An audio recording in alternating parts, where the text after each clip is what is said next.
Hello and welcome to the Ice Guys. This is the show that takes you into the world of the National Hockey League. Every game, every day, from a betting perspective. With pro sports handicappers, Ian Cameron, Alex B. Smith, and various guests from the world of hockey and sports betting. And now, here's your host, Ian Cameron.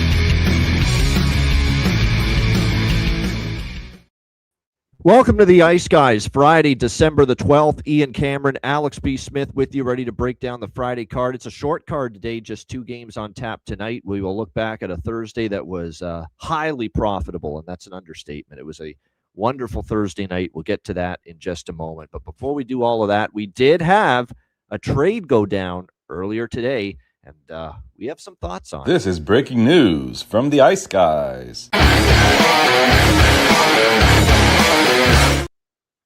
Yes, indeed. Not exactly a kind of trade that, obviously we're talking about goalie for goalie with the Pittsburgh Penguins and the Edmonton Oilers. That being said, you're talking about 2 goaltenders that have been mired in inconsistency, mired in mediocrity for really the large part of their careers with their respective teams. And yes, we are talking about the trade earlier today that sent Stuart Skinner from the Edmonton Oilers to the Pittsburgh Penguins, along with Samuel Poulin going to Pittsburgh in exchange for, with Skinner, Brett Kulak, going to Pittsburgh, defenseman on the Oilers, along with Skinner, and a 2029 second-round draft pick, and going to Edmonton, Tristan Jarry and Samuel Poulin from the Pittsburgh Penguins. Poulin is a first-round pick of the Pittsburgh Penguins in 2019, and he just really hasn't, developed into that, top-tier first-round pick, consistent NHL performer that they hope for. He's mostly played in the American Hockey League, for the last few seasons. So he's kind of a throw in there in that deal, along with obviously Skinner Jarry going to the Oilers. So Tristan Jarry, Samuel Poulin to the Oilers, Stuart Skinner, Brett Kulak, and a 2029 second-round pick going to the Pittsburgh Penguins. I think on paper I like the trade a little bit more for Pittsburgh. Just because of the fact that, here's the thing with Jarry. I think if you're talking about physical talent, just ability in the crease at the position, and which goalie you think might have a little bit higher upside, it might be Jarry, but Jarry hasn't won a damn thing in his life. Okay, that's the one problem. And he's going to have to obviously overcome that now with the Edmonton Oilers. Now, his counter-argument to that would be, well, guess what? Pittsburgh hasn't been a great hockey team these last few years when I've been on this Penguins squad. Yeah, that's true. But you've also been inconsistent.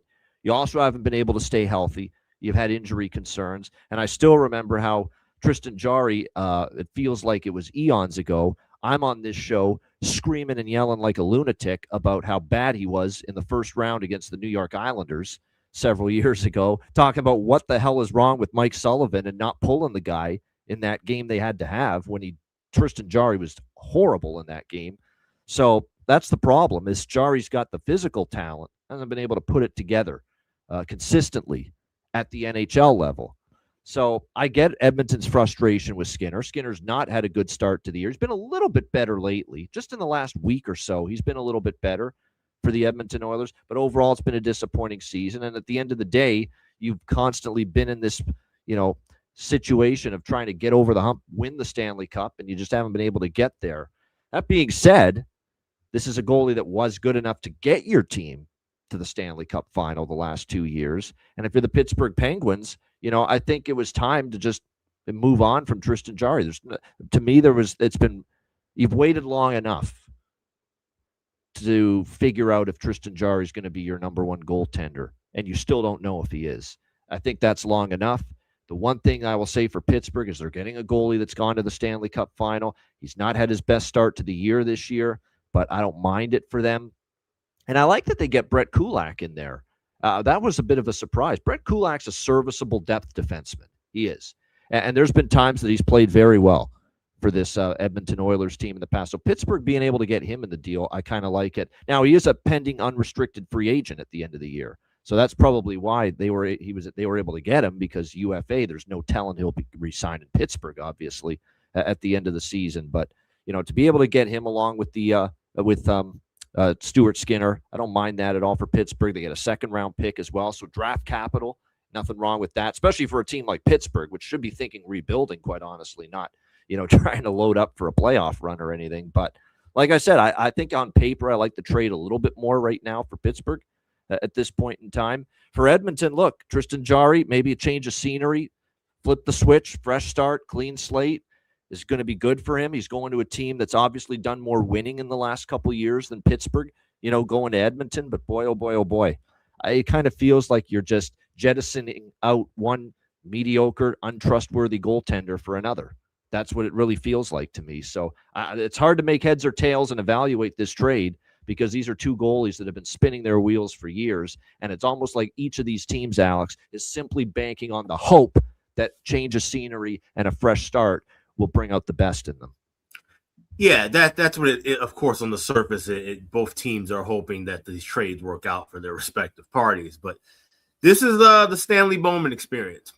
And Pittsburgh certainly won the trade for sure. Getting Brett Kulak, like you said, a serviceable defenseman, getting a 2029 second-round pick, which could be a higher pick depending on – we don't know what Edmonton's going to look like in 2029 because the window of their championship run is certainly closing fast.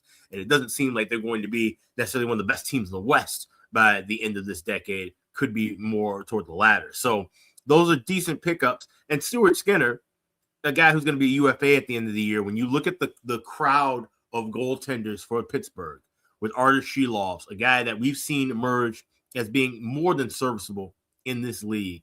And in Murashov, I think he still has some growing. I don't know if he's going to pan out to be more than a backup, but okay, if you have Shilovs and Murashov, that might be the tandem of the future in Pittsburgh. So getting Skinner in here, you push your competition. You have a guy, like you said, who has been proven, has gone deep into the playoffs the last couple of years, which is a plus and also potentially a minus. Because the way I look at this is, where was Stuart Skinner 3-4 years ago in the log jam of Edmonton's goaltenders when they were still trying to make Jack Campbell work, who he's now in Siberia? Stuart Skinner was a guy who was just kind of hanging around in Bakersfield, maybe could be a backup. No one was expecting him to end up being a guy who's going to end up playing 50 games plus 3 years in a row and logging the kind of minutes he has. And I don't think many were expecting him to be a guy who would go all the way deep into a Stanley Cup final run back-to-back years. So there's a lot of miles on him already that weren't necessarily expected. And now you put him in, like I said, a mix with two other goalies who are battling. It's a good spot for Pittsburgh, in my opinion. I think this is an awful trade for Edmonton. Tristan Jarry, like you said, we've seen, I think, the best of him. And that was 5 years ago. 2021, I was looking back at his stats. I think that was his ceiling of him being a quality goaltender, and that was with a much better Pittsburgh team. Now, you can argue and say, okay, if this Edmonton team gets things in a row, they still have McDavid, they still have Draisaitl, they still have all this talent that did win back-to-back Western Conference titles. Maybe that change of scenery does boost Jarry, and maybe this team gets back into a rhythm. But like I said, Jarry wasn't carrying a quality team at the end of that dynasty run with Pittsburgh anywhere. What's going to be the spur now that he's going to be all of a sudden in the Western Conference, no less, in the Pacific Division, no less, where you have some great offenses, and you got to face teams like Vegas, in Colorado, and Dallas, although Dallas is down a few guys, and Chicago, and Anaheim, and San Jose. These are teams that can light you up if you aren't prepared defensively. And it's a deeper issue with Edmonton right now than just goaltending. Okay, as we saw Evan Bouchard serving one up on a tee in overtime the other night. The blue liners aren't playing well either. We know how Tristan Jarry, how bad he can be when the blue line ain't doing shit in front of him. So this might go from bad to worse for Edmonton. It would not shock me one bit. I laughed my ass off when I read this trade. And I said it was definitely a win for Pittsburgh. But even for Pittsburgh, I hope they aren't taking this as, oh, we have Stuart Skinner. Now we can really build upon something. Because, okay, with the three goalies that I just mentioned, you have a decent group. But none of them are still world beaters to the point of, oh, here we are going to run away with the East. I don't see Stuart Skinner making a move now and going 15-5, and now we talk about him being a Vezina finalist or anything like that. So it's a lateral move at best, and it's only lateral if Jarry plays well. Otherwise, Edmonton might have got screwed out of this deal. Yeah, I mean, it's not like we're doing handstands and just absolute over the moon for Pittsburgh here in this deal. But I just think that Pittsburgh probably has the better of it right now, and Tristan Jarry too. He's 30 years old now. Like, how much freaking better is he going to get? How much healthier is he going to stay? Like, the guy's 30 now. He's not a young goalie anymore like he was when he first broke in with the Pittsburgh Penguins either. So that's something to keep in mind. Stu Skinner is still only 27. He's 3 years younger than Tristan Jarry. So, like I said, with the injury concerns we've had for Jarry over his career, and then when we have seen him, we haven't seen him. What's his lifetime NHL numbers? They're not great. By any stretch of the imagination at the NHL level lifetime for Jarry. So, like I said, there's just a lot that Edmonton's putting there. Like, I think it's right to say, you know what, we've got to look at someone else rather than Stuart Skinner. But you could really, really question whether Tristan Jarry is that answer you need. There is no question about that. If I'm a family member of either one of these goalies, I'm getting them Duolingo for Christmas. Time to learn some Russian. Yeah. Yeah, no doubt. Like I said, it's we'll have to see how it goes. But like I said, I actually like the Pittsburgh got Kulak. But then again, are we shocked we're seeing a mediocre, trade like this? We're talking about Stanley Bowman and Kyle Dubas involved in the trade. Like, are we really that stunned? These aren't the great GMs in the history of the league by any stretch of the imagination. Yeah. Far from it. But like I said, it'll be interesting to evaluate that, see how it goes moving forward. Let's look back on last night. Was spectacular. It was a great night. It really was. The only thing that was missing was a bargain bin winner. We didn't have anything in the bargain bin last night, but I'm taught from sides and totals and everything we mentioned on the show pregame, it couldn't have worked out much better last night. We both had a piece of the draw with Carolina and Washington, 3-2 win for the Hurricanes in that game. Great performance again. Brandon Bussey, what is that, 10 wins and 11 starts now in the NHL to start his career in the NHL with the Canes. Outstanding work. He stopped every shootout attempt by the Capitals last night, and Carolina gets a nice 3-2 shootout win. As easy as it could have been with the over for me with Tampa and New Jersey. 8-4 for the Tampa Bay Lightning in that game. Jacob Markstrom gets the early hook, and the Tampa Bay Lightning, after back-to-back shutout losses, well, they've now put 14 goals on the board in their last 2 games against Montreal and New Jersey. So great to see that, and it's good to see that over hit there. Could we have absolutely nailed the Ottawa-Columbus game more than we did? What did we say on that game? Soon as Merzlikins, seriously, yesterday, when I saw it confirmed, Elvis Merzlikins, I jumped at everything that I bet in that game. Ottawa money line, Ottawa team total, full game over. I said, this guy is in such a bad way right now. And all you have to see is those 3 goals that he gave up in the first period. There's zero confidence in Elvis right now. None at all. That was a horrible first goal. Somehow it squeaks through him. He's got to have it. The second goal was a pretty decent shot, but again, off the angle. And the third goal is terrible by Stützle on the power play. That's got to be stopped. It's that simple. And the body language was horrific. After he gives up that third goal, you can see him go like that, and just you could tell, he's fighting it. He's not calm. He knows there's pressure. He knows he's not playing well. He knows it. And he probably knew that with that goal being allowed, that third goal, he probably knew he was getting pulled out with one more goal allowed. And that's exactly what happened. Dean Evison moved to put Jet Greaves in at that moment. And it's just sad to see because he's battled so much mentally over the years, Elvis, and it's just not getting any better. How many times have we said this on the show over the years? He needs a change of scenery. And I don't know if that's going to save his career. He could go somewhere else and not play well and continue to struggle, but he at least needs an opportunity to get out of Columbus and somewhere else at this point. Enough already. I think at this point, it's now at the point now where he may not be able to salvage his career. 2-3 years ago when we first said this, had he been moved on, it would have been a better move for both parties. Columbus or wherever he ended up in, maybe Edmonton, but wherever he ended up in. But now at this point, like I said, he's just gone through so much, and the battles and the minutes are wearing more and more. I just don't know if unless he goes somewhere and he starts off as a true backup, that's the only way he's going to get the true change of scenery, and I think the reset that he truly needs for his career. Because this was a guy who was quite possibly on the verge of being a top 15, top 20 goaltender at the height of his career. Yep. Yeah. It's like I said, I think now Don Waddell, who's the current GM of the Jackets, I think we're getting close to that moment now where, if he's with the Jackets, to be honest with you, after the trade deadline, I'd be a little bit surprised. Especially with teams needing goalies. Yeah. Yeah, exactly. And teams knowing there's some talent in Elvis, but maybe but banking on what we just talked about with Jari and Skinner in that situation, banking on change of scenery, helping the guy out, alleviate his struggles. But and look, the goaltending switch worked because Columbus got that game back to 4-3. They were right back in it, but then Ottawa got a late 5-3 goal, and that kind of quelled the momentum that. Stemmed the tide and stopped the momentum Columbus was building, and Ottawa gets a 6-3 win. But yeah, that was a great read there with the Ottawa bets cashing the team total and the full game over there. What else did we see? Disappointing from Anaheim, 5-2 against the Islanders last night. We did have the Ducks. We had the over, but it was a smaller bet. So disappointing performance there from Anaheim last night. But the Islanders, give them credit. That's now back-to-back wins against pretty good teams on their home ice, Vegas and the Anaheim Ducks. And Anders Lee, the captain, had a very, very good game in net, or not in net, but scoring for the New York Islanders in that one. Vegas, Philly, what did we say? We said the best draw on the board was that Vegas-Philly game, and we both cashed that draw, plus 330, best bet for Alex on the draw there with the Golden Knights and the Flyers.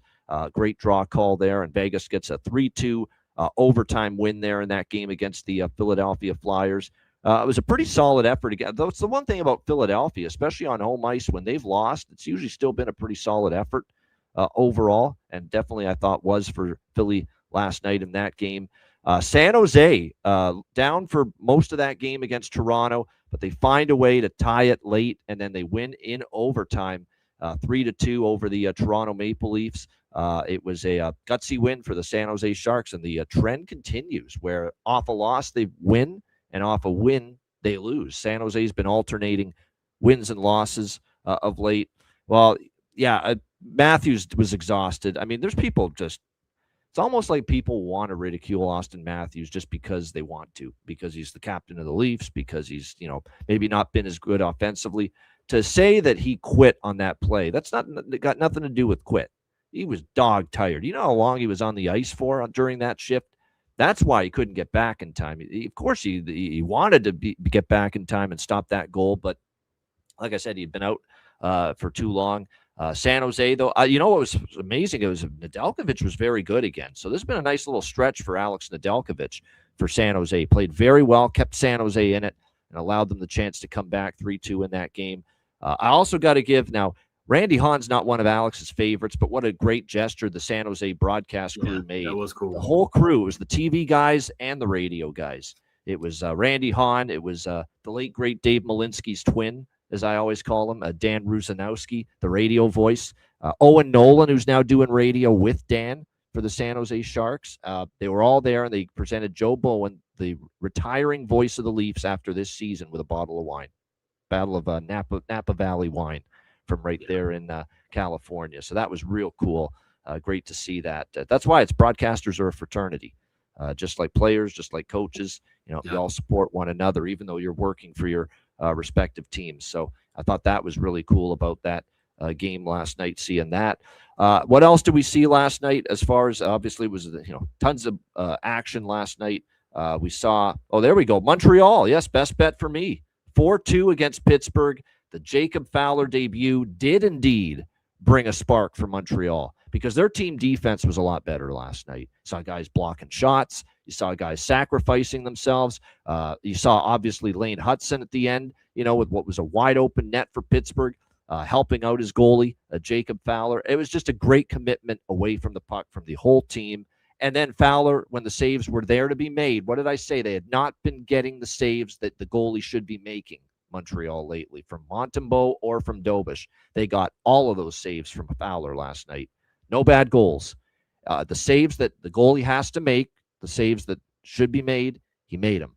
And that's what you want to see for the Montreal Canadiens. So a great job by them. They win the debut of Jacob Fowler. I know his parents and the family were in attendance. And the first ever, I read, Florida-born goalie to start in the NHL. I think I read something like that. Florida-born goaltender, because he's a Florida kid, Jacob Fowler. So history being made, and that's a product of Lightning and Panthers going into the NHL in that state. Just like with the growth of hockey in Arizona, thanks to the Coyotes being there, the growth of hockey in now Vegas, Nevada, because of Vegas being there, the growth of hockey in Dallas in the 90s, which I know the Robinsons know all about, because of the Dallas Stars being there. So, like I said, that's why we're seeing it. Gary Bettman had a giant smile on his face somewhere. Yeah, exactly. No doubt. That's what he was imagining. That is, probably some of it was, hey, we're going to start getting the youth interested in hockey in states you would think they'd have no interest in it whatsoever. And why not? When you think about the state of Florida, okay, and you don't have to be an American to know this, there's a ton of athletic talent in any sport you think of, be it football, basketball, or baseball. But now to add that to hockey as well, that's huge. So. It is, no doubt, no doubt. So that was one of those deals where I knew it wasn't guaranteed to work out that way. It's not like just because Jacob Fowler is thought of as a great goalie prospect in the future, bona fide potential number one, doesn't mean they're going to win his first game, but I just felt deep down inside they'd rally around it, and they did, and he played great, and that's why they were able to beat Pittsburgh last night 4-2 in that game, and what turned out to be Tristan Jarry's final game as a member of the Pittsburgh Penguins last night in that 4-2 loss to the Montreal Canadiens. Boston 6-3 over Winnipeg. Not one of my bigger bets, but I'm glad I took a shot with Boston at the big plus price. I was a little worried when Korpisalo was confirmed, but the offense certainly made up for it. It was a outburst again. The Jets defense again giving up goals, having issues, and 6-3 win for Boston. We had the over in that game, so another game that turned out to be a great result. St. Louis, Nashville, I had the over there, 7-2. Nashville. How about the night for Steven Stamkos? Wow. 4 goals for him. I think he's showcasing himself for that trade deadline. Yep. That's kind of what it looks like to me right now. And a little bit of a renaissance here for Stammer the last few games for Nashville. He's been terrific the last week. Like, he has been scoring goals left and right. 4-goal performance last night against the St. Louis Blues. So 7-2 win there for Nashville. Don't look now. Nashville is like 7-2 now in their last 9 games. So they're finally heating up a little bit. The Predators. That being said, can they keep it rolling is going to be the big question. But it's been a nice stretch for them at the moment. It's probably been the best stretch of Nashville Predators hockey in the last 2 years. I don't think that's stretching the truth. They haven't had many good runs like this. But yes, they're finally having one of those right now, no question. Give the Minnesota Wild credit. I mean, I had Dallas first goal, first period, but I also did have Dallas money line. We split with that, but Dallas did get the first goal, jumping on Minnesota coming off the road trip, but Minnesota was just much better. Dallas did not play a very good game. Minnesota controlled the flow for the last 2 periods, and Minnesota 5-2. They beat the Dallas Stars last night in that game. Just not a great performance from Dallas. Minnesota was clearly superior, had the better chances, carried the play. So well done there by the Minnesota Wild in that one. Edmonton 4-1 over Detroit. Pretty miserable spot for the Red Wings. End of a long road trip. Edmonton gets it done there. Oilers win by a score of 4-1 in that game. That was a split. We had the team total on the Oilers, which was also David's best bet on the show yesterday, but lost the full game over. Colorado on 6-2 over Florida. Pretty miserable spot too for Florida, right? We talked about it, right? The back-to-back and the altitude. That might catch up to them, and it did. And Colorado gets the 6-2 win. I had a small piece of the over. So did Alex. Alex took the over there with the Panthers and the Avs. And then Buffalo. How about the Buffalo Sabres? 2 wins in a row here on this road trip. Of course, they get the 3-0 win against or 3-0 lead against Edmonton. They blow the lead, but they rescue themselves with the overtime win 4-3 against Edmonton.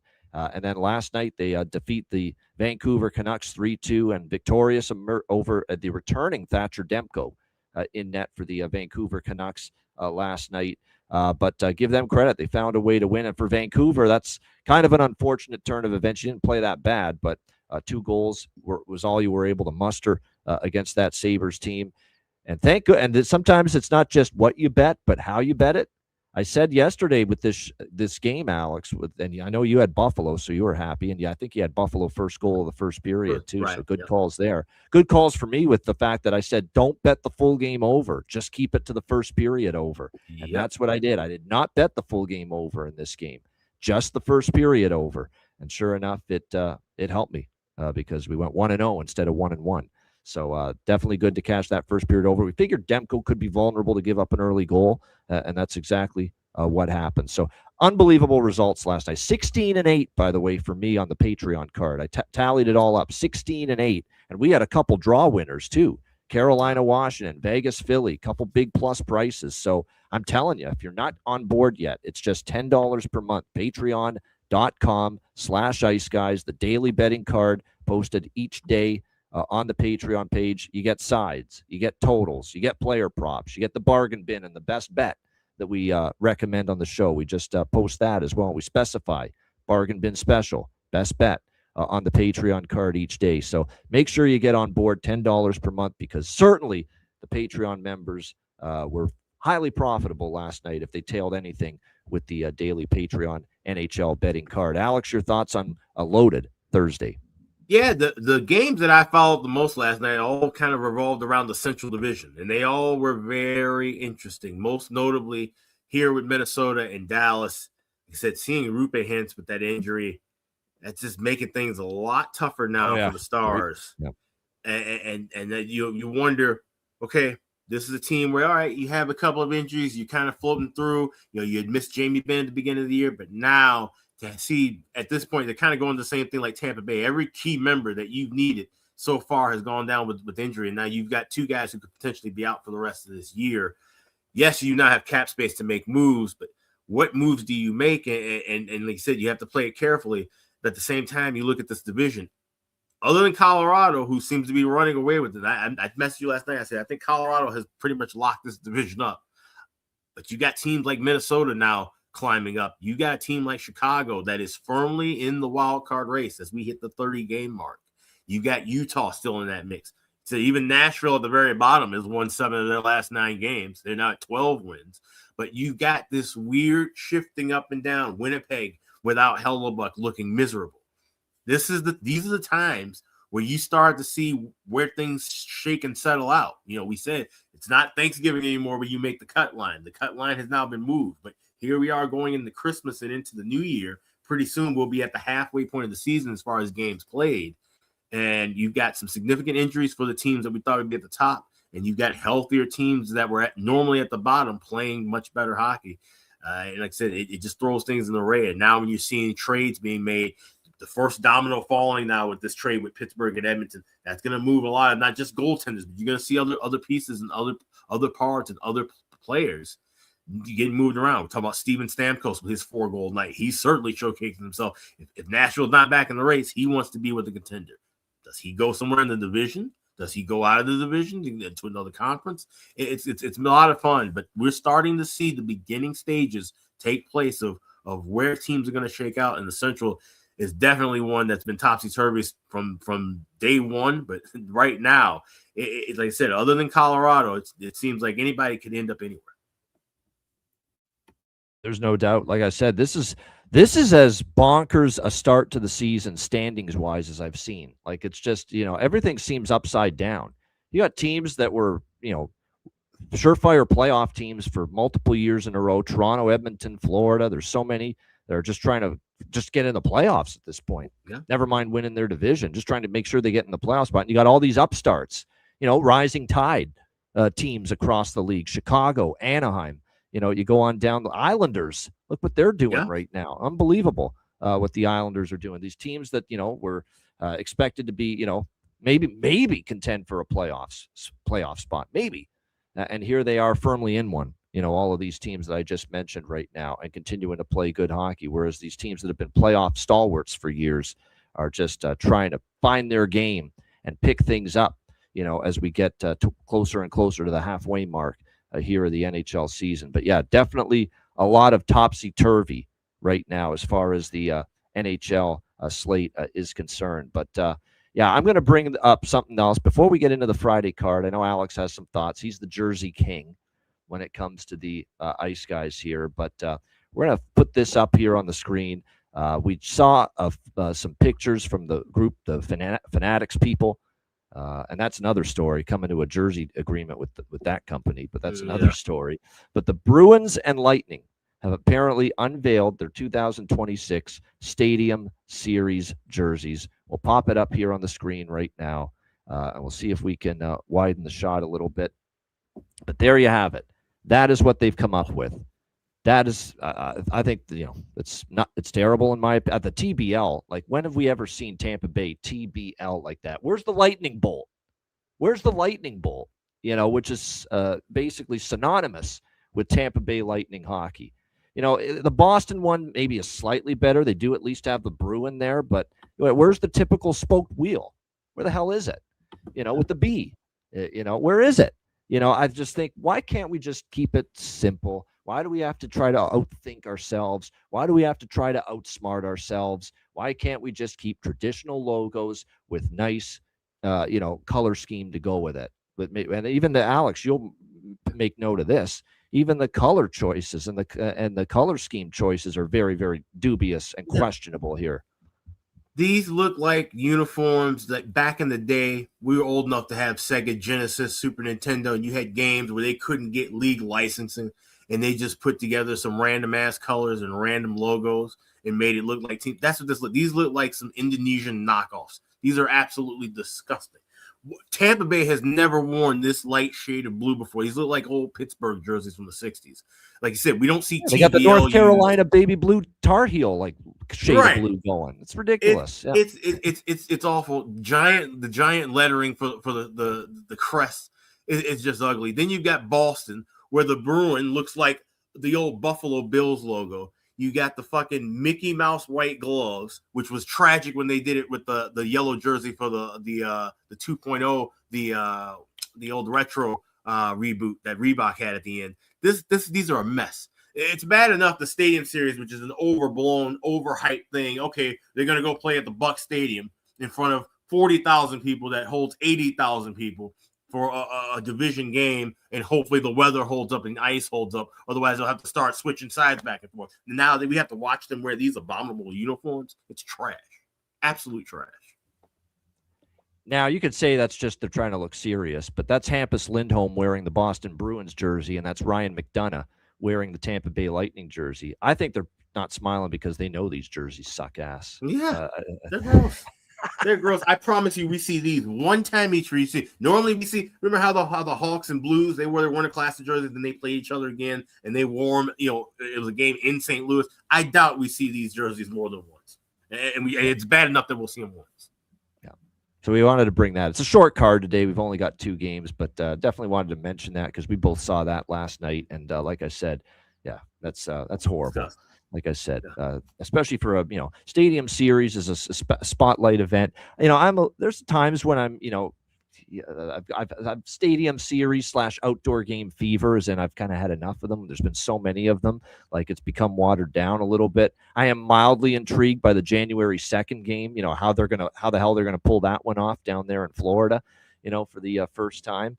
But that being said, like the Winter Classic, great, keep it. It's an institution. It's great, but I think they overflow. It's overload right now with the Stadium Series and the number of games they've got outside of that. You know what you should do, and I think we've said this before. Have a Winter Classic, and then you could do a Heritage Classic in Canada. 2. That's it. And they're bringing that back. They did listen, and they're bringing that back apparently next year. But enough with the outdoor games. Now that we're going to 84. I'm all for this, especially since we're talking about expansion and put teams in Houston and Atlanta. Let's bring back the reason why we had 84 games to begin with, for those of us old enough to remember. They did a whole series where you played at neutral sites.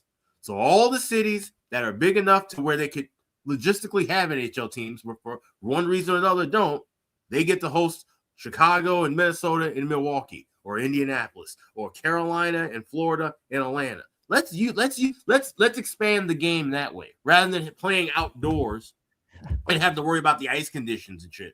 Let's actually expand the game and put it in front of people who don't get to watch an NHL game in person all the time. That's a better use of the time. Have we seen any ads for the Winter Classic yet? I'm not so sure about that. That's another thing. I haven't. Other than the uniform drop, no. Yeah, exactly. Like I said, I haven't seen anything as far as trying to get people to tune into this. That's another issue, marketing for the NHL, which is another thing they're more than a couple of steps behind in over the years. All right, who's not a step behind right now? Actually, I'll tell you who is a step behind right now. It's the team we're about to talk about hosting the Chicago Blackhawks, the St. Louis Blues. Boy, oh boy, what a tough week it's been for them. It's funny because they had looked like they had started to get a little bit of traction, a little bit of a momentum going with those back-to-back road wins over the weekend against Montreal and Ottawa, but they have just falling right back down again with these last two losses. They're hosting Chicago. We've got the Blues minus 120 home favorites, 5.5 the total. This is ESPN Plus, by the way, tonight exclusive. This Blackhawks and Blues game tonight in this one. St. Louis, obviously, they those nice 2 wins against Montreal, Ottawa. They come back home and they get beaten pretty soundly by the Boston Bruins.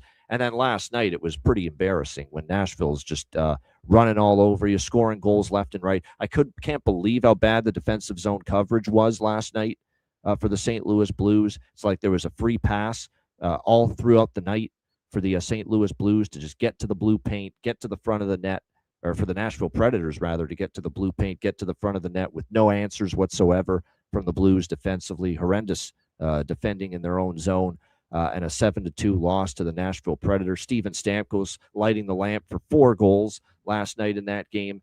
And again, Jim Montgomery voicing displeasure and being pretty upset with the team after a game. But he said, when you start to hear the coach say the same thing multiple times, you wonder if it's going to get any better.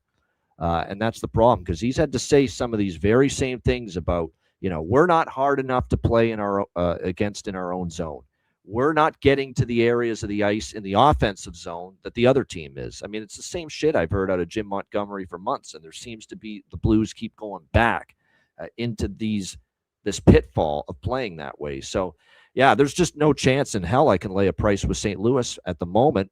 They're on a back-to-back, no less, as well, and the third game in 4 nights. So you think it's tough enough. You're also on a back-to-back, third game in 4 nights.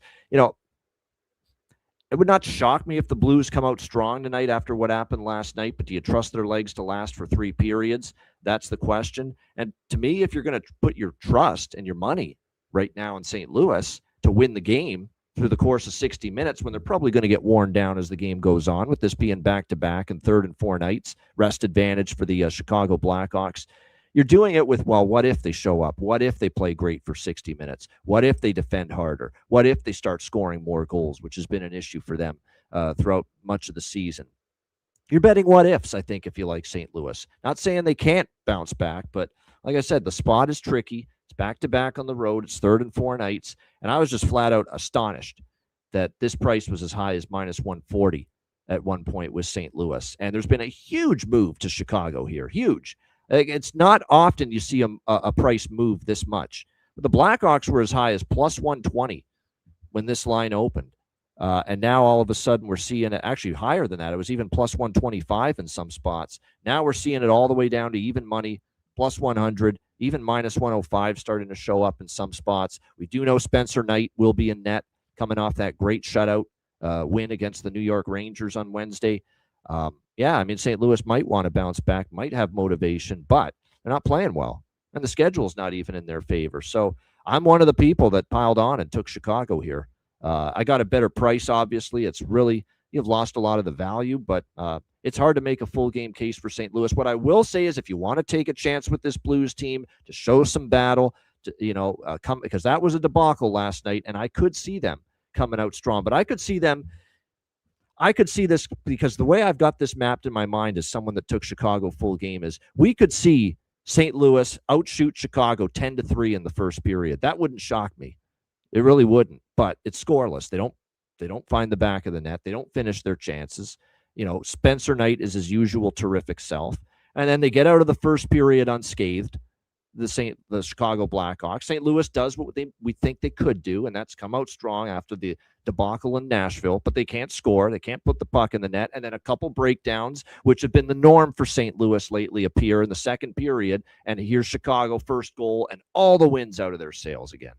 And all the crisis of their confidence level and all the woe is us, here we go again, starts to creep in for the St. Louis Blues. So that's why I think if you like St. Louis, the first period is your best choice, because I don't trust them for 60 minutes flat out.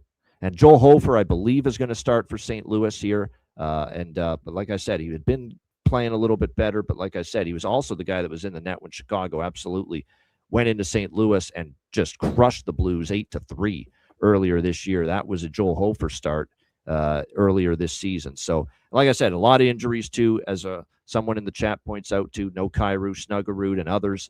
When Robbie Fabry was just joining the Blues again and back in the lineup, back with the Blues last night, is called by Jim Montgomery the best player on the ice, that's a problem. Okay, that's a real big problem. Alex, what do you think here, Chicago, St. Louis? Yeah, now this is interesting. We do have Spencer Knight starting in Golden Knight. This is another spot where, with a back-to-back, Hawks back home against Detroit tomorrow, would have actually liked to have seen Soderblom get the start against the weaker team and save Knight for Detroit. But so be it. With Knight going and the way he's playing right now, plus 125 yesterday was an absolute steal. It's still a bargain if you can find even money. So I'm definitely on the Hawks in this spot. Like I said, the way St. Louis has played, and the injuries that are mounting, and when you add in the fact that we're starting to see the shift, I think, in this particular series, the way that the Hawks played in that 8-3 win against St. Louis, they know how badly St. Louis has beat them over the last previous years. They remembered, like I said, they even quoted it saying, we remember how we lost the Winter Classic. And we know that this is a rivalry. We know this is a team that we have to deal with moving forward. They want to be in the spot where St. Louis was last year, getting into the wild card, getting into the playoffs late in the year. So there's an onus here, I think, with the Hawks to beat St. Louis, beat them at home, get some momentum rolling after having that rough road trip. First time back on the road. This is, I think, going to be another step-up game, and I think this is going to be a game where the Hawks know, hey, we played a full 60-minute effort. We got great defense. We got spectacular goaltending. We can do this again against a team that's even worse than the New York Rangers, in my opinion, in the St. Louis Blues. So give me the Hawks here. I have Artem Lashunov to score an anytime goal. You can get that as high as plus 900, and that is not my bargain bin. My two bargain bins involve the man whose jersey I'm wearing. We'll talk about that later. There we go. Saving it for, there's your tease for the bargain bin special later on in the show. I would say, as far as, we talk about how, with Bedard, it's been Burakovsky and Green. You've got Oliver Moore, Frank Nazar, Bertuzzi, by the way, with goals in back-to-back games for the Chicago Blackhawks entering tonight's game. Something to keep in mind. Robert Thomas has goals in back-to-back games, so give him credit. He's been one of the bright spots here for the St. Louis Blues as of late for them. And also a pretty decent history of being able to score against Chicago in previous meetings as well. Here's one that's interesting. This guy they've obviously got a lot of injuries, and you look at their bottom six, you're going to see names. You're like, who's that? What? Who? On the bottom six with Alec Santeri, Kaskamaki is on the fourth line, and Hugh McGing is on the fourth line. That's right, Hugh McGing. And he scored in the lineup all of a sudden last night against Nashville and scores for them. So if you buy into a little lightning in a bottle here for Hugh McGing playing on the fourth line here for the St. Ouis Blues, there you go. And you're getting, plus 900 or so for him to find the back of the net. One game in the Blues lineup and he scores. So if you now he's only on the fourth line, at least last night that was the case. But hell, with the way things are going for the Blues, maybe Monty bumps him up tonight. It's like, I need offense. Maybe this, even though he's on the fourth line, maybe this McGing, is finally going to give me a little spark here offensively. So it might be worth a small shot there in the plus 900 range. All right, Seattle and Utah. Utah minus 190, home favorites, 5.5 the total here in this game. I don't have much for you here, quite honestly. I can't get to Utah at minus 190. No way. Not with what we've seen from the Mammoth. It's been a really rough go. They're without Logan Cooley, making things even tougher for them. But do I trust Seattle? I know they're getting a nice price, but let's be honest. They should have lost to LA. They were down 2-1. They just somehow they got a late goal there to tie it 2-2, and then they won it in overtime with Vince Dunn's power play goal. That was almost a theft of 2 points for Seattle. Not necessarily a sign of them controlling the flow in that victory. Come from behind victory against the Los Angeles Kings the other night. Now going back on the road, we'll see how this plays out. But I'll be honest, I don't have much. I'll do have a prop that I'll give you in a little bit on this game. Couple props, one for each team. But other than that, this is just we'll watch it. And more importantly, maybe we'll get some rest and we'll get ready for Saturday and a big Saturday slate coming up tomorrow, which I'm looking forward to. Alex, what do you think here? Seattle, Utah. You sound like me saying that. That's hilarious. But the one thing I did bet was the draw. I grabbed this draw plus 325. Yeah, I don't mind that. Yep. It's predicated on these two teams just need to kind of stop the bleeding. Utah needs a point desperately after 3 straight losses, and we've already saw with Seattle that last game go past regulation. That's just kind of the thought process here. This could be a game that maybe goes back and forth, but I'd be not shocked me one bit to see this one go. This may be even a one you take a shot with. I know Caesars has that prop game to go to a shootout. I'd look at that maybe 850, 9-1 range. So draw and game to go to shootout would be some sprinkles I'd take. But anything else I'd add in game. Yeah, I think it's the dad's. I think it might be the mentors trip they call it for Seattle going to Utah. I think, but anyway, it's a trip where look, obviously the Kraken players are going to want to. Yeah, it's a dads and mentors trip. So it's dads and mentors trip is what they're calling it for the Seattle Kraken for this trip here to Utah. Which interacted with the LA Moms trip last game. I thought that was really interesting. They showed the for Utah. I mean, they're getting everybody's best effort because of the fact it's friggin' moms trips and dads trips and mentors trips on their watch when they're playing at home. They can't make them too thrilled. That's for sure. Seattle though, like I said, they've been playing hockey just as poorly lately as Utah. So like I said, the draw I don't mind, because you're right. These teams are desperate for points. That is a solid point that Alex made. Both of these teams need every point they can get. Who's going to take a risk if it's 2-2 with 4 minutes left in the third period, right? Who's going to take a risk and cost you that overtime point or the shootout point? So, like I said, from that standpoint, the draw philosophy definitely makes a little bit of sense here in this game. And yes, Jared McCann for Seattle, as we mentioned, is out. Of course, they still have Berkeley Catton and Jaden Schwartz on IR. But so that means opportunity for someone else.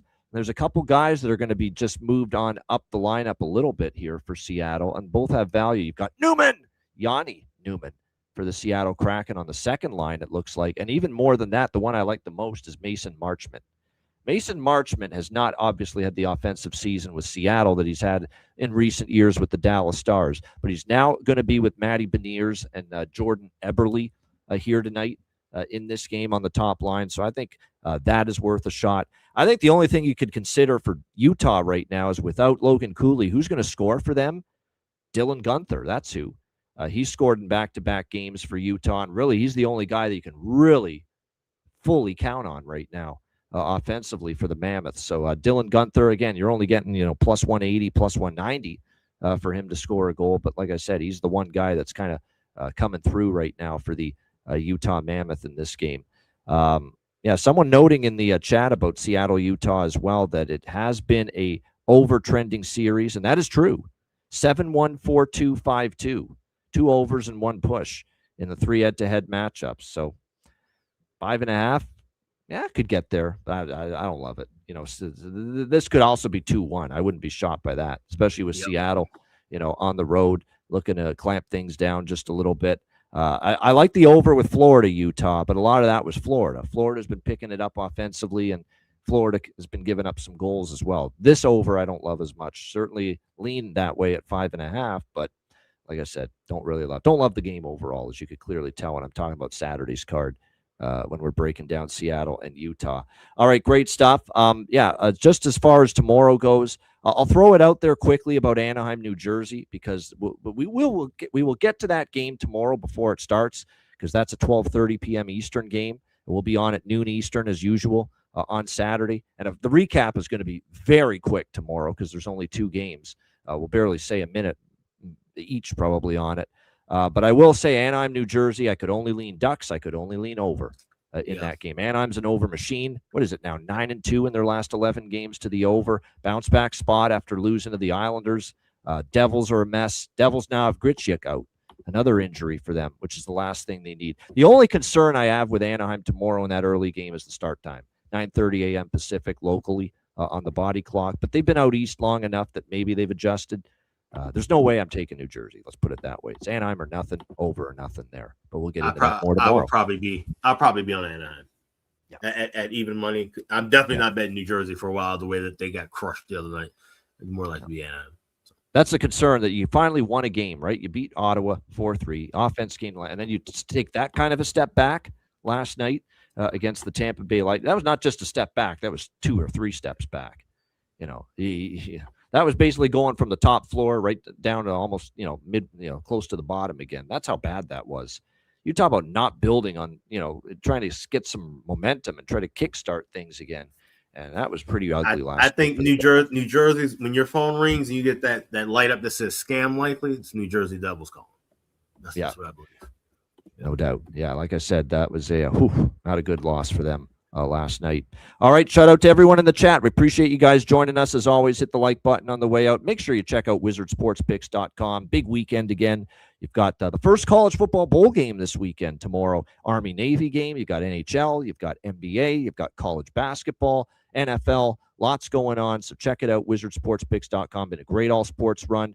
Profitable seasons in NHL, college basketball, NBA so far as well. NFL's profitable on the web. NFL's been great on the website. So the only thing the only down sport for me this year has been college football, where it's just not been great. Just haven't been seeing it all that well. But everything else is in profit, and we'll take that. You can tell me that we can get NFL, NHL, NBA, and college basketball all to be profitable at one time. We'll take it. And that's what we're seeing right now. Wizardsportspicks.com. I'm there. Alex is there. Matt Robinson. Check it out. Great handicappers there. Get some premium picks. Wizardsportspicks.com. And check out the Patreon page, patreon.com/iceguys. $10 per month. Again, it was a great Patreon betting card last night. Get on board. You'll get that. You'll get sides, totals, player props with the daily betting card, goalie charts, totals charts, all the bonus content on the Patreon page, access to our Patreon exclusive live betcasts. We got many more of them coming up in the new year. So make sure you get on board. Your subscription and membership goes a long way to supporting the show and keeping it going long term. So get on board if you haven't already. What are you waiting for? $10 per month, patreon.com/iceguys. And also check out the Ice Guys store, iceguys.myspreadshop.com. If you want to get gifts in time for Christmas, you got to order them right now. Do not delay, especially for our international people. You got to use the premium shipping, direct shipping, because you want it there for in time for Christmas. You've missed the boat as far as standard shipping goes. For those of us here in the United States, you still have time this weekend to get standard shipping and have it under the tree for Christmas. So do not delay. We have everything in stock right now. Check it on out, iceguys.myspreadshop.com. All right, check it out. Yeah, now's the time. If you want to get that gear and get that merch by Christmas morning, now's the time to get on board and get that order placed at the Ice Guys store. And last but not least, the live betcast, our last one of the year, next Tuesday, December 16, open to everybody, free for all, 7 p.m. Eastern. DM or email to join the betcast. This is like our Ice Guys, not only our last live betcast of the year, but it's also like our Ice Guys Christmas party. It'll be a lot of fun. It's our last betcast event before the holiday season. So get on board. Guess what matchup we're going to have, too, for this game? The matchup we're going to have, Edmonton playing Pittsburgh. Wow. There you go. We might have Skinner versus Jari head-to-head here, getting a chance to beat their former team. For a Christmas party. Yeah, that's pretty good. Yeah, I mean, that's pretty good. Worked out well. We got Edmonton-Pittsburgh Tuesday night, especially with the trade that went down today. So Tuesday night, looking forward to it. Tuesday, December 16th, 7 p.m. Eastern, live betcast. Make sure you join us for that. All right, bargain bin special of the night and best bets coming up right after we hear from our great Ice Guys sponsors.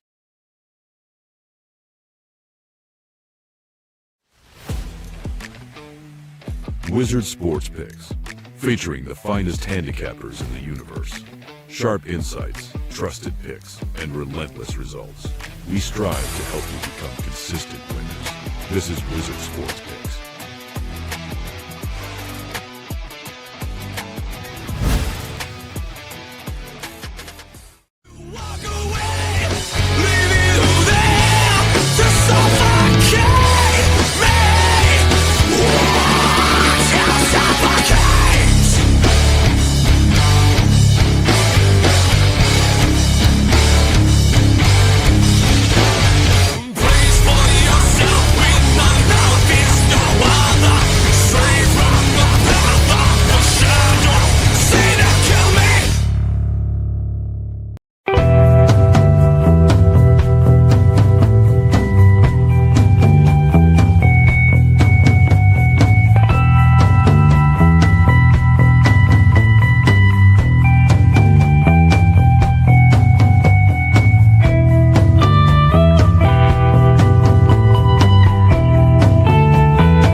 Royal Cannabis, where the kings and queens shop.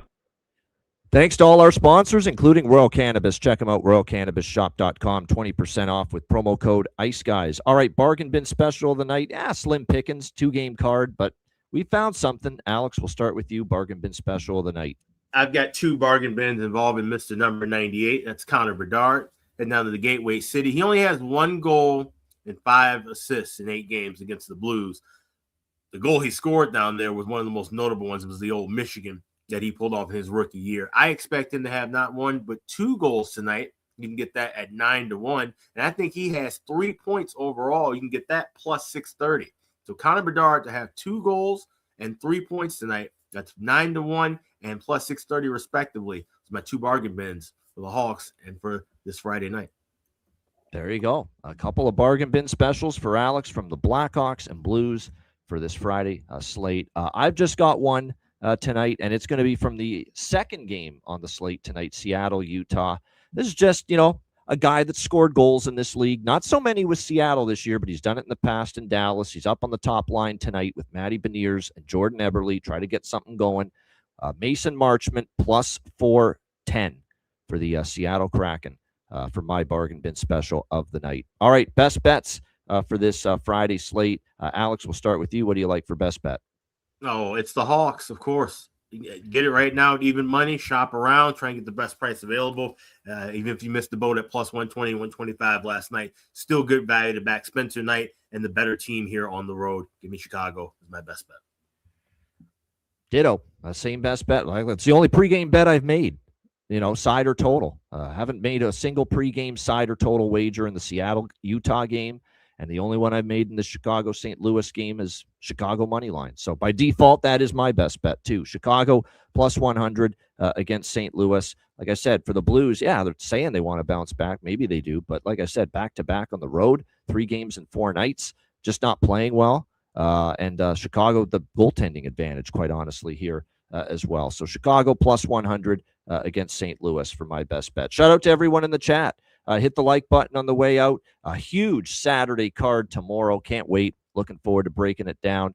So join us for that. Reminder, the Ice Guys is live 7 days a week, Monday to Friday, 2 p.m. Eastern, Saturday, Sunday, noon Eastern. If you can't watch the show live, download the Ice Guys podcast in audio form on all major podcast platforms, Google Podcasts, Apple Podcasts, Spotify, Stitcher, iHeartRadio, Amazon Music, and more. Download the Ice Guys podcast when you can't watch the show live. And just to answer David's question, January, we're going to have a couple Patreon live betcasts. We're going to start increasing the volume of the Patreon live betcast. So we're not having any more this month, but January we're going to have at least a couple, and they'll be of that 3-hour variety. So definitely looking forward to that in the new year. So thanks for the question. Thanks for the Patreon support as well.